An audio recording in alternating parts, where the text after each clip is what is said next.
Hello, all you fine-feathered ladies and gentlemen. We have returned to League Unlock. Eric and Mark here with you guys. We didn't fully listen. You do the weekend recap when there's so many playoff games. It's hard to really give everybody space and the time of day. So today we're gonna do a full kind of season recap and future outlook for some of the big name squads that their seasons are done. Mark, we're not seeing them at Worlds. We're not seeing them till 2022. Yeah, it's over for these three teams in the 2021 season.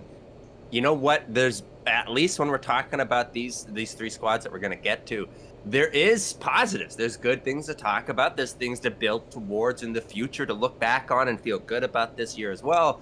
But of course, we're talking about these three teams for a reason, and that reason is the season ends for them and is over. And that, of course, comes with some criticism and downsides. And we got to start with probably the most heavily criticized of the three, and that is G2 eSports. If you pictured we'd be talking about their season ending before Worlds even starts, you were just straight up a G2 hater, because nobody was saying that unless you just had some deep down hatred towards the team. Yeah, when you'll get it when we talk about the other two squads and we can compare it. There's no way that the expectations would be higher than it was for G2 eSports. And that's something to say about a Western squad, a Western organization, and what they put together, the history of these players, the accomplishments, the accolades that go with it. Of course, the expectations are justified to be there for people coming into this year.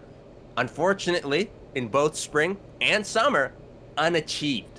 And the problem, G2, listen, they had highs. It's not like it was a terrible all-around year for them. For most teams and organizations, it would have been a great year. You had all 5 members getting into the All-Pro team in the spring split. Reckless gets MVP. They finished first in the regular season. They had a nice run at the end of summer to finish second in the regular season. But surprisingly enough, it was playoffs where they were not showing up, which is the total opposite of what we've seen 2019, 2020. As soon as best of fives came around, that is when those G2 rosters absolutely turned it on. But they were 8-14, 1-4 overall in all best of fives this year. They only won a single best of 5, Mark. You know what? You can, and we should, be examining the players, their choices, their actual performance in these matches is, of course, something to talk about in that best of 5. And, the lack of performance really across the board from so many of these players. But when you have this type of record and you have an organization like G2 and these type of players, and you put together the performances you did in playoffs, you have to also look at the coaching staff, the preparation for these series, and knowing that not only was it a difference on Rift of the actual other players and their performance, but it's also about the coaches and how they prepared and how they were outdrafted, everything of that nature. We didn't see that from G2 throughout their dominance in the European region, and then the relative success they had international. That was a strength. This year in all those playoff series, you're right, that record, everything from the individual performances of your star players, the pressure, and then the coaching staff's preparation, it was not there to an acceptable level. And I think, again, the biggest thing everyone will talk about is obviously Reckless moving, but also Perks leaving, what that did for the overall macro leadership qualities in the team, and most importantly, voice comms and the communication within the team. If you look at any of the voice comms from this year compared to when Perks was on the roster, it felt like it was more of a unit. Everyone was doing a lot of communicating when Perks was there. Yes, he was often the most vocal. And then you saw this split, Jankos very much stepped into that, okay, I'm going to fill the void that's left by Perks, and it seemed like a lot more of the communication was going through Jankos. And at least to me, it felt like Caps just wasn't the same Caps when talking to the team that he was in past years. You don't have to look very far. We just had, the TSM and Cloud9 series, and Sven doing the interview afterwards talking about that Game 5 draft and the difference maker in Perks and Blabber talking to each other and saying, look, we're running back that Irelia Diana. Give it to us. Give us these power picks. We're going to prove, that we can play it again. That type of identity, that type of power and communication and confidence missing from G2 absolutely in those comms is certainly part of the value that someone like Perks can bring outside of just his individual mechanical skill. And then, the identity change in the difference in how Perks and Reckless want to play the game outside of even the laning phase of bottom lane certainly is a difference for G2. And I don't think that overall they adapted well enough to that type of change. And I do feel like Reckless, at the end of his stint, that last Worlds with Fnatic, him and Hillisang against top esports were playing so aggressively. He was flashing forward with Hillisang. It was like, this is peak Reckless. This is the top, the very best ceiling you could hope for. And I feel like because he came into G2 and was like, you guys have been winning without me, I don't want to step on anybody's toes, it almost felt like he took a step back and showed some regression to a little bit too passive this split. Saw moments of what you're alluding to, right? You know, seeing as we talked, Hillisang and Reckless being aggressive at the past Worlds and that type of, you know, individual growth or relative, you know, more change for Reckless heading towards G2. We were thinking, oh my God, Reckless, Mickey bottom lane, they're going to be fantastic. The engages that they can make, the creativity. Well, we did see glimpses of that. We're talking about Sion, Senna, the nastiness there, everything. We had these type of moments. You had that type of thought process. But when it mattered most, there was nothing to go. It was standard, boring type of situation. And again, you play against teams in the LEC, you play against these bottom lanes, and the way that teams have grown and continue to improve during G2's reign at the top of the LEC, you've got enough contenders that you're going to be pushed. You've built up these opponents and rivals now that they've become superpowers in their own right with the 3 squads that are going to Worlds for the LEC. So what do you do now with G2? Because this is a dynasty. They've been a dynasty for going on 3 years now, and coaching staff, okay, I think that's one move that's absolutely going to be made. Ocelot is tweeting like crazy that he's got a bunch of ideas already for 2022. The whole team is under contract through next year, through all of 2022, and Reckless is through to 2023. Contracts don't mean a whole lot in esports, as we've seen. I feel like at the very minimum, you're making a change with Wonder, but I also wouldn't be shocked if only maybe Caps and Reckless are on this roster next year. I feel like this is the better and extreme version of you know, the 2016, 2017 type of TSM rosters where they were talking about, you know, we got to run it back. This is our squad. We've accomplished so much domestically, blah, blah, blah, all these type of things. You look at G2, it's a lot of the same. You're looking at these players, the legacies that they've built, what they've accomplished with G2 over that time. That when you look at that only, yeah, it can be hard to try and think, okay, we got, you know, how are we going to top this? How are we going to change it up? How do you improve on that? But at the same time, you look at teams like Fnatic, what they did, how they retooled for this summer split, bringing in new, fresh talent, changing things around. That's got to be, I think, where G2 is feeling it, and especially to have the season play out the way it did and to see it fizzle out in these important playoff series. That is the indication that all you need to say that, you know what, might need to go back to the drawing board and infuse this roster with some different perspectives, some different talent, some fresh looks. If they do end up blowing up the majority of this roster, sprinkled remnants of these 5 starters are going to have huge improvements for a lot of teams around the LEC, or you know the LCS will throw huge money at anyone on this G2 roster. They already did it with Perks. Let's get 6 G2 members coming over to the LCS. Other team want to look at, give them a nice bow on their 2021 season. From North America, Team Solo Mid, TSM. And much like G2, despite it's a less disappointing end to TSM because the expectations were so much lower than what we had out of G2, but they did also have a lot of highs. You saw the incredible growth of Spica, got first team All-Pro jungler in the summer split, and the team finished first in summer split for the regular season. And remember, that was summer and spring combined, so really, they finished first for the whole regular season. There's a lot of positives to talk about this TSM lineup, but of course, you know, the way it goes with TSM and the way it goes with players on this lineup like Huni, you're going to have the highest of highs. There's also going to be some incredibly low lows that we can talk about this season and the mistakes and everything else. But starting on those positives, Spica, of course, is the big one that a lot of people want to focus on and you got to hold on to moving forward. Now we're starting to have this conversation that a lot of people had about Bjergsen, about Doublelift is, are we wasting their years? Are we going to be wasting years of Spica and his talent? And I think it's a little bit early for that, given how, how fresh Spica is and the type of experience that he's still building towards in his career and individually. That is something to keep an eye on and was a very positive for the year.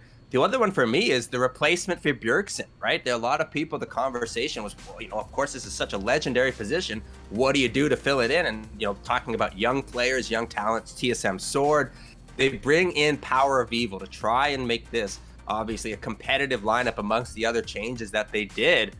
And you have to give credit for Power of Evil, the way he stepped into the shadow of Bjergsen, what he accomplished individually for the team, and the type of attitude that he brought to the organization. I think it's something that can't be discounted. Yeah, those are the two key things I think you want to hold on to for TSM. And outside of that, Bjergsen is absolutely untouchable. He's going to be coming back, be either head coach, whatever role he is, he's going to be involved with the team as he absolutely should be. I feel like, I'm mostly going off of, behind the scenes TSM Legends stuff, some of the drafting that went on, but there's really no better coach in North America that's going to immediately demand the respect out of all the players than Bjergsen, the most iconic player in North American history. And that's something that's lacked with other coaches. We've seen players, oh yeah, good advice, whatever, man. I don't care, I'm not listening to you. You go to TSM and Bjergsen is the coach. If you're not listening to him, you're gone. That's it. Look, we've had a lot of time to talk about Huni's career and the type of player that he is and what it means to be able to motivate someone like Huni. You look at who was the only real coach that managed to get the maximum out of Huni and the type of discipline necessary. You're looking at Koma and, of course, how legendary he is. Well, the only other one that I think that has gotten through to Huni at various times is Bjergsen, and that's something to say about what he brings to the table. And, of course, as much as I talk about all the other things, the growth for Bjergsen, right, that type of thing as well is very important. The experiences that he goes through, not only with how to work with the players that were on the roster, but everything that happened with that roster and the results in games and the situations in playoff series, lower bracket. These type of things are all extremely valuable. And I know the expectation for TSM and this roster specifically was a little different, but the TSM expectation is excellency, is winning domestically, is getting to go to these international events.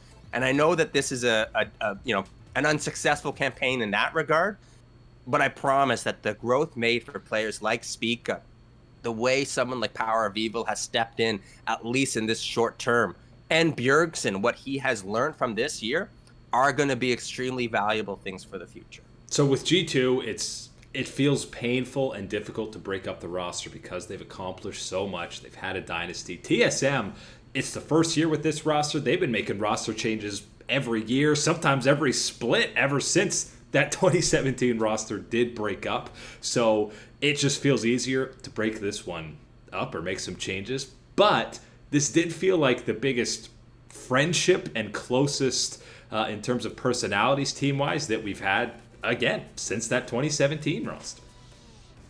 Talk about the good guys in League of Legends esports, the ones that are going to make you have a fun time. Well, you got Huni, of course, and maybe you want to talk about not having a fun time with some of the things he does on the Rift. That's a different story than Huni off the Rift in a team atmosphere.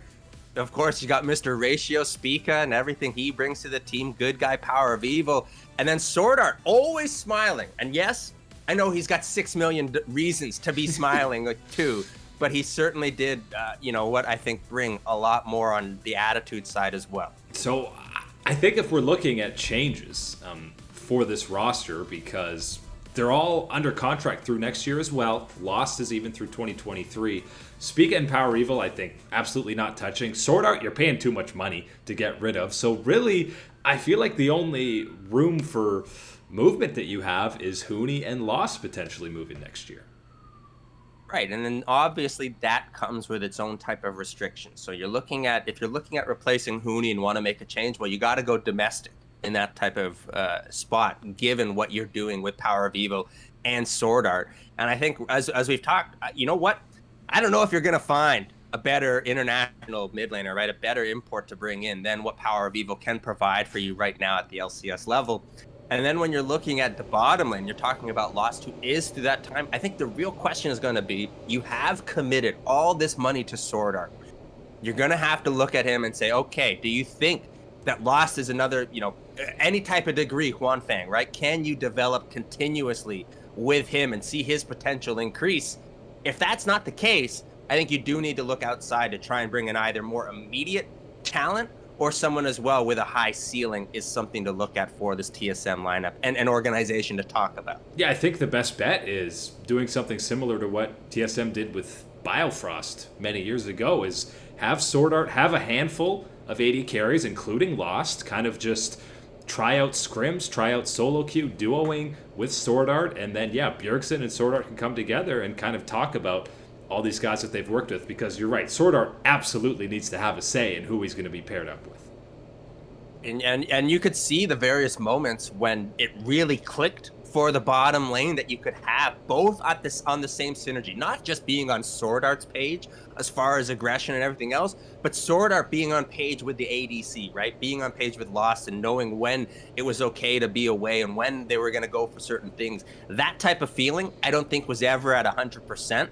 And that's going to be an area where you can make a lot of improvements. And whether that's going to be with Lost continuing his development alongside Sword Art or someone else, that's got to be, to me, more so the key to unlocking a better potential for TSM. You know what sounds like a real TSM move?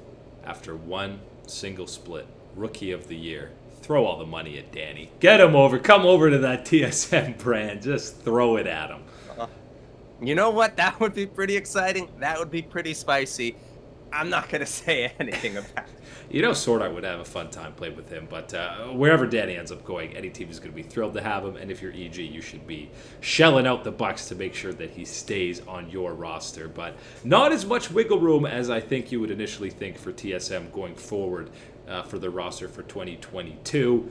Last team we want to touch on is someone, a group of guys we were probably expecting to go to Worlds. I'll put them below G2, but ahead of TSM in terms of expectations for this year. Talking top esports out of the LPL, and the absolute biggest question far and away is this the last season where Knight will be on this roster? Because we've talked about contracts. His is done in 2021. So we've kind of seen how little he's been paid on this first contract with TES. So you know he's about to get a big payday. Is Top Esports willing to shell it out? And does he want to stay on Top Esports? That's going to be the big question, because yes, it does need to be managed on both fronts, because big time payday is coming in for Knight, and well-deserved payday. Absolutely. Clearly one of the most individually talented players around the world, let alone in the LPL right now, at a premium position like mid lane. There is going to be a lot of people that want to open up that checkbook for someone of Knight's talent. The other thing, as you mentioned, is, is it going to be possible from Top Esports to make him want to stay? That's going to be the interesting thing, because again, with this type of, money and the thing that around, a lot of different opportunities are going to come up and sound juicy for someone like Knight to put himself in, in his own mind and going, okay, well, put my talent there, put the difference maker that I can be on this lineup, see what we can do, that type of interesting situation. And with the money on Top Esports, you got to be looking at that roster. You're paying for Karsa. You're paying for Jackie Love. There's already some premium players on this roster at a premium price. Can they unload the checkbook again for Knight? And you're paying Jackie Love to have the second most deaths per game among all AD carries in the LPL. This is, if you're Top Esports and you say to Knight, we can promise the 2018 Jackie Love is going to be showing up next split. Okay, maybe I want to stick around then, because we were talking about them when TES were at their absolute peak in 2020. They were the best duo carry threat in the entire world. We didn't see much of that in 2021. It was Knight doing a lot of the heavy lifting. He had 14 man of the matches or MVPs in the summer split, one more than Doin B, who actually won MVP. Yeah, so that should put in perspective for how amazing Knight has been in the work that he had to do for Top Esports to be even where they were throughout the LPL during the season, and then of course in playoffs. Yes, when we're looking at this lineup and you're looking at specifically in the disappointment of Top Esports not going on, that's got to be an area you look at, because he certainly has to be counted on for contributing more than he did for this team. And Jackie Love has clearly been one of these players that is very much a feast or famine. You live and die by the sword with Jackie Love. He's either popping off, getting you the kills, and being that threat in the bottom lane, or he's a liability. And at this point for top esports, unfortunately, more times than not, it was a liability this one. And you don't need to look even to another league if you're Knight for juicy opportunities. Even within the LPL, you can look at contending teams right now. You're telling me LNG? Okay, Icon's had a resurgence here. Knight on there with Tarzan? Come on. RNG? What's their biggest weakness we've talked about? And this is the team that won MSI. If you sub in Knight for Cryin, I know you can talk about not enough resources on that team if you have Jahu Gala and Knight. Even throw in JDG.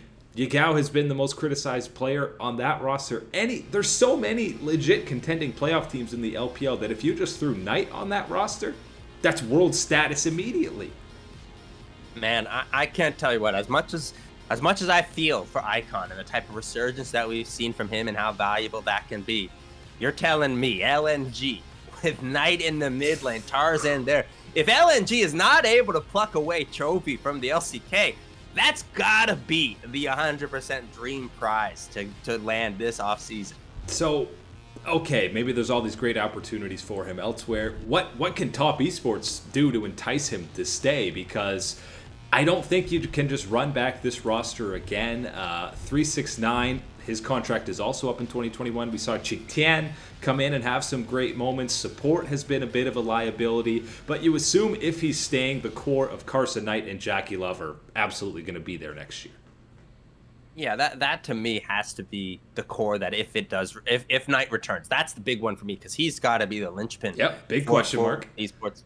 Yeah, so that's the one. Staying with Karsa, with Jackie Love, and then what type of changes you can make in that regard. You'd be looking at the type of impact that someone like Xiaohu has had for RNG and the difference maker in the top lane. 369 is not providing that level for top esports. That would be, to me, one of these instances where you have to really examine it. And, again, as sad as it might be to say goodbye to 369 on this roster, you might have to do that to try and keep going up. I feel like the change of scenery is time for top esports. He was there in 2019, soul crushing, so close to Worlds. Got to top 4 in 2020. Had a brutal Game 5 loss to RNG in spring. Miss out on Worlds this year. You know what? In the world of esports, he's paid his dues on this team. If he wants to go, and he's been paying for a fraction of the salary, if he wants to go to a different squad, get bank, you do you, Knight. I got no problem with it. Got no problem with it. And as we've said, there are plenty of opportunities in the LPL, even not even having to go away from don't have to go far. Where you can build an exciting roster and a new fresh team to try and take on the other elites of the elite in the LPL, because that's one of the things that Knight needs to examine. No matter where you go, there's also going to be another 2 or 3 teams that could be considered at an elite level. So you need to make sure that you're picking the right one to go in and bolster their lineup. It's easy to just stick to the LPL, but you bet your bottom dollar Knight is going to be getting phone calls from every single major region, even the LCS, say 20 mil, 25 mil. Knight, hang up if you see Reginald. Hang up. Put the big red button, please. Steve, Jack, anyone from the LCS, just hang up. Don't be answering any of those calls. But that is it today for League Unlock. Erica Barker with you guys. Thanks for hanging out. We'll catch you on that flippity flip.